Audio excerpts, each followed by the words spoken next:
Le titre de ce livre, c'est L'homme spirituel. Il est écrit par le bien-aimé frère Watchman Nee. Nous sommes présentement à la 6e grande partie de ce livre, chapitre 2 de cette 6e grande partie, chapitre 2, petit 2. Chapitre 2, petit 2 de la 6e grande partie de ce livre. Deuxième loi de l'esprit, l'esprit bloqué, l'esprit de l'homme bloqué. L'esprit a besoin de l'âme et du corps comme moyen d'expression. Il est semblable à une châtelaine qui a recours à un intendant et à un domestique pour voir ses désirs réalisés. L'adversaire est très au courant des exigences de l'esprit. C'est pourquoi son antagonisme se manifeste fréquemment contre l'âme et le corps du croyant. Quand ces deux organes cessent de fonctionner convenablement, l'esprit se trouve privé de ses moyens d'expression et déchoit de sa position avantageuse. Dans une circonstance comme celle-là, l'entendement peut lui-même participer à la confusion générale. Les sentiments sont dérangés, la volonté fatiguée est incapable d'allumer la responsabilité de la personne ou peut-être simplement de son corps, malmené et temporairement paresseux. Il faut alors immédiatement faire front contre ces symptômes, sinon l'esprit sera bloqué et inapte à engager la bataille dans des conditions favorables et à protéger les positions clés.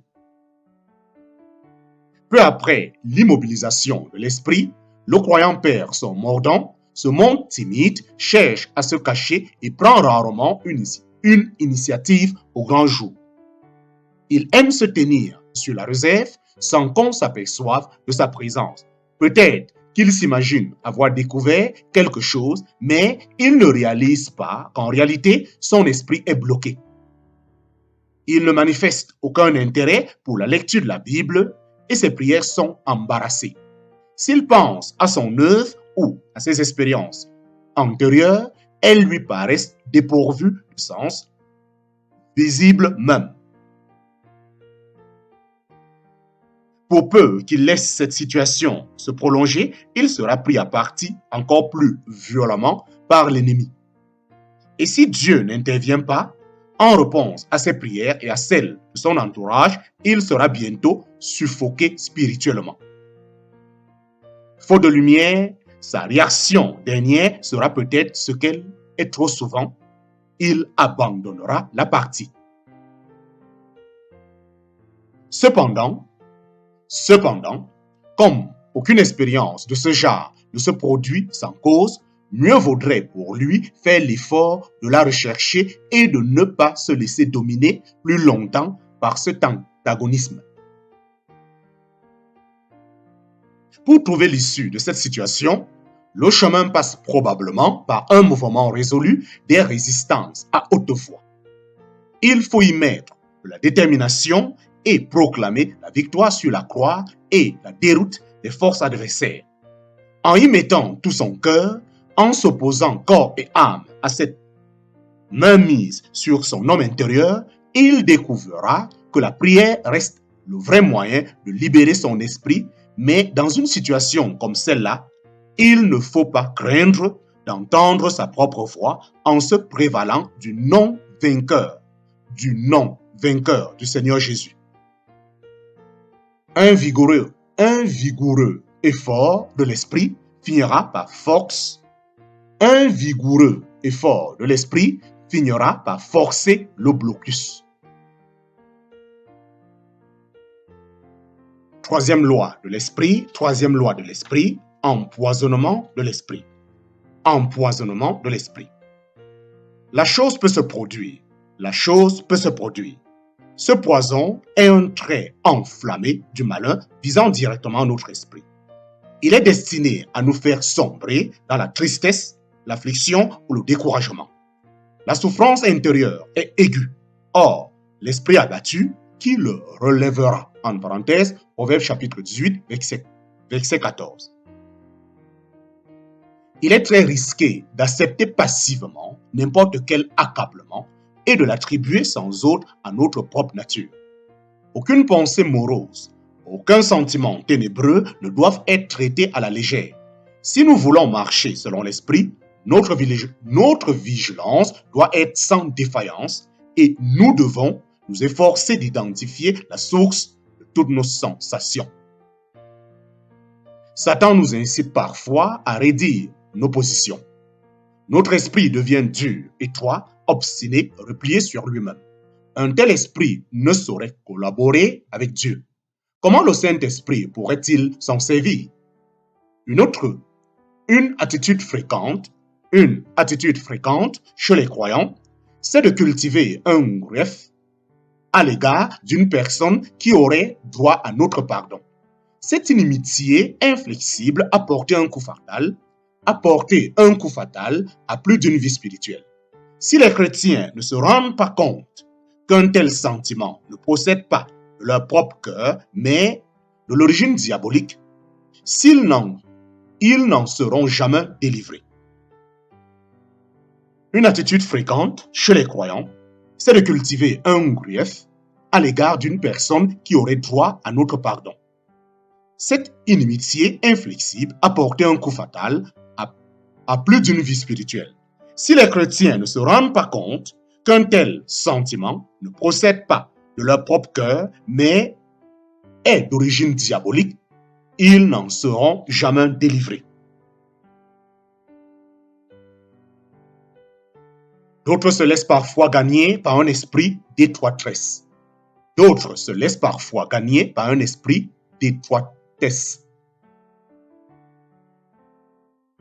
Ils tirent des lignes de démarcation, se séparent de leurs frères, vivent en cercle fermé. Ceux qui, dans l'Église de Christ, sont aveugles à la notion du corps se limiteront toujours à leur petit groupe. Ils démontrent ainsi, avec ceux qui leur sont associés, le rétrécissement de leur esprit. D'autres se laissent parfois gagner par un esprit d'étroitesse.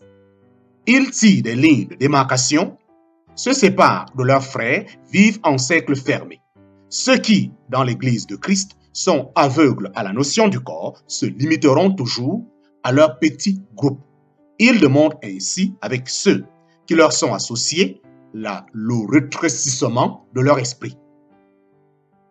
Quand l'esprit du chrétien est ouvert,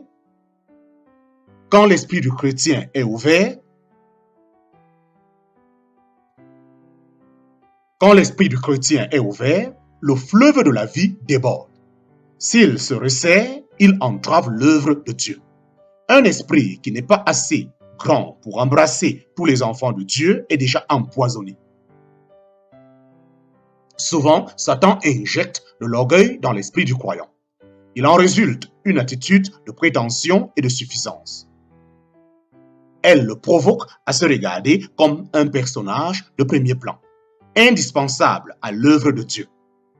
Un tel esprit constitue une des raisons majeures de la chute des chrétiens. L'orgueil va devant l'écrasement. L'esprit du mal cherche à nous inoculer tous ses venins. Si on ne s'y oppose pas immédiatement, ils nous envahissent et peuvent se transformer en péché de la chair. Et si le poison n'est pas expulsé, il deviendra sans délai péché de l'esprit. Un péché plus grave que les autres. Avec leur caractère de fils du tonnerre, Jacques et Jean posent la question: Seigneur, veux-tu que nous commandions que le feu descende du ciel et les consume? À quoi Jésus répond: Vous ne savez de quel esprit vous êtes animés. En parenthèse, Luc chapitre 9, versets 54 à 55. Il est très important de savoir quel esprit nous inspire. Par l'expérience de ces deux disciples, nous constatons qu'un esprit d'égarement peut facilement se manifester dans les paroles. Si nous voulons la victoire, nous devons prendre garde jusqu'au timbre de notre voix.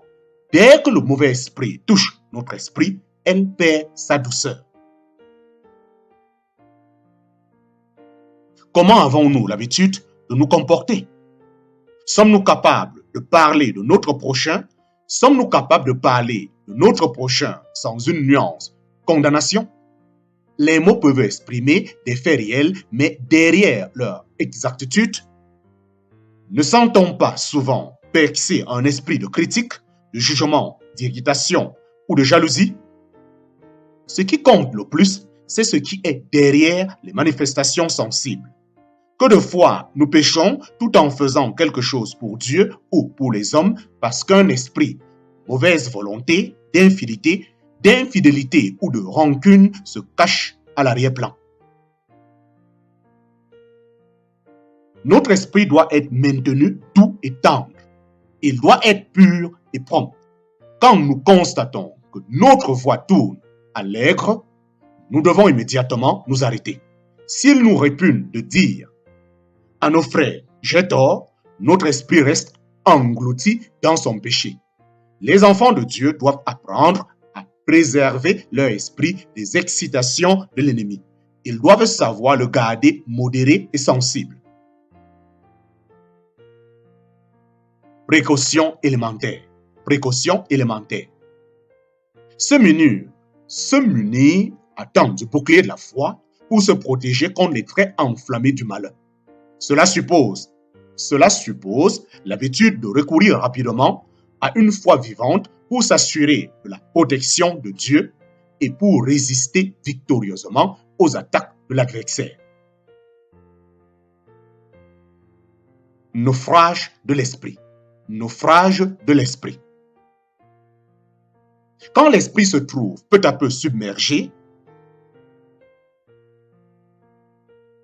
une autre loi de l'esprit, naufrage de l'esprit, naufrage de l'esprit. Quand l'esprit se trouve peu à peu submergé, c'est le plus souvent parce que l'individu s'est replié sur lui-même. Un esprit qui regarde vers l'intérieur au lieu de rester ouvert aux influences du dehors se trouve immédiatement coupé de la puissance de Dieu et ne tardera pas à être investi par les forces de l'âme. Le siège qu'il subit a pour origine l'action séductrice des forces adverses, procurant à la personne des sensations physiques et de joyeuses expériences intérieures. La victime ne se rend pas compte de leur origine impure et les attribue sans autre à la grâce de Dieu. De cette manière, on en vient, sans s'en douter, à vivre dans l'univers des sens. L'esprit se trouve noyé dans l'âme.